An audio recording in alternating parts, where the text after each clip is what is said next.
you have to tear everything up and start over. This was uttered by Anna Wintour on the Plus documentary of the 90s, and it got me thinking, what was Anna Wintour's year of? So that's what I've dived into, and it's what we're going to be discussing today. Friends, and welcome back to my year of. Today we are discussing Anna Wintour, the former editor-in-chief of American Vogue magazine and the current creative director of Condé Nast. Where she went, what led up to her most transformative year.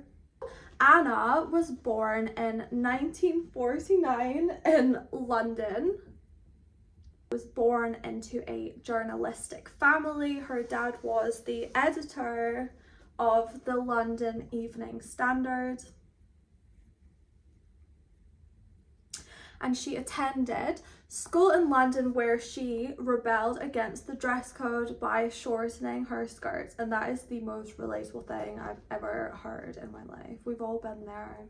It was at age 14 when she chopped her and it was at 14 where she chopped her signature bob. Now, obviously, as the editor-in-chief of Vogue magazine and someone who literally transformed the fashion industry as it was, you might be expecting me to say that her most transformative year was 1989, which is when she was first offered that position. But alas, it is not. I actually think that the year that made her who she was came a lot earlier. Picture this, come with me.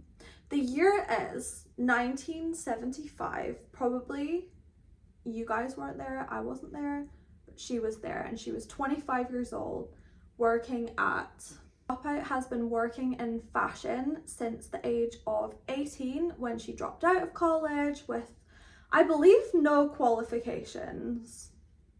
Although I could be wrong about that. I will put it here if I'm wrong about that. But you know, Anna is half American and the States seem to be calling her name, and that is where we get into what was her most transformative year. Then she makes the enormous move from London to New York City, takes a job at Harper's Bazaar in New York as a junior fashion editor.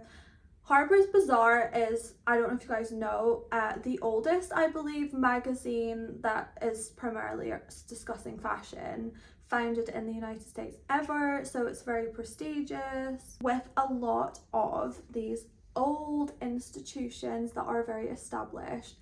They had a bit of a modernization problem, which is where Anna came in as a young woman in fashion.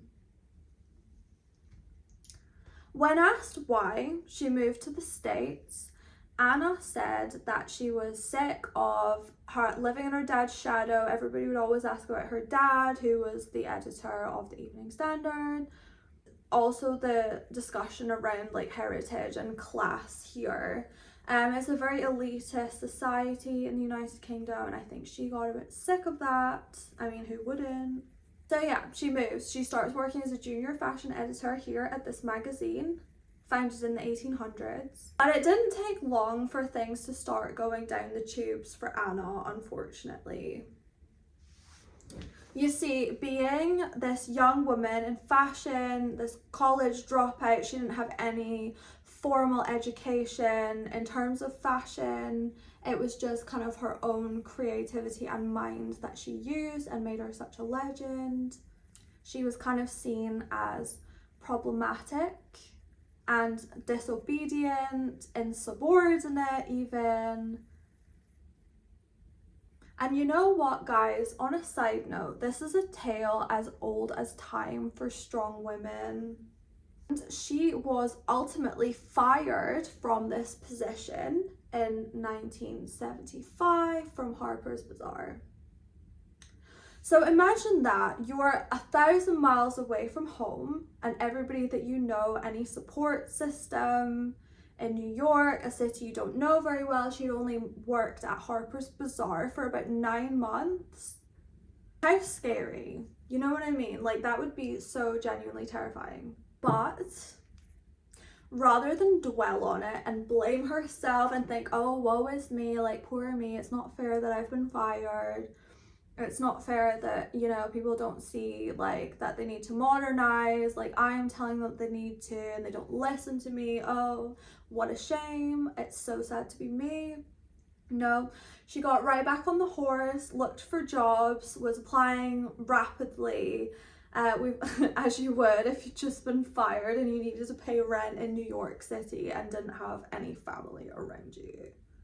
Pursued other magazine opportunities and actually secured a fashion editor job at Viva Magazine, a New York based, now defunct fashion magazine.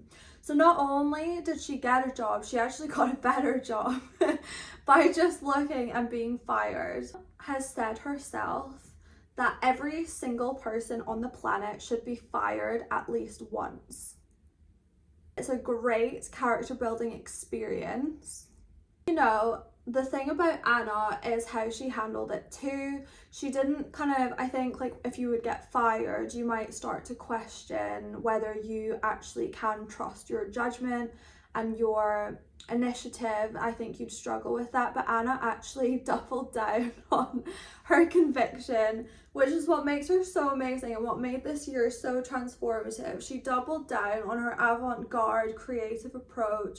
Incidentally, it's why she did so well at Viva. She stayed there for a few years and it was ultimately what led to her becoming a legend in the fashion industry and getting her job at Vogue magazine, where she literally revived it from the ashes. So you know what, if we can learn one thing from Anna, it's do not ever let people tell you that you're wrong. I mean, you should definitely always be open to constructive feedback, that's obviously a really good thing, but never forget like why you thought that, never forget why you think that they're wrong or why you're right. I think it's so important to just like, I think it's important to kind of have a reason for why you think things to be the case. So if anybody tells you you're wrong, sure, you can listen to them, maybe they're right, and you adjust your mindset. All of us are wrong sometimes, but don't ever let anyone else make you doubt who you are and your conviction and your talents.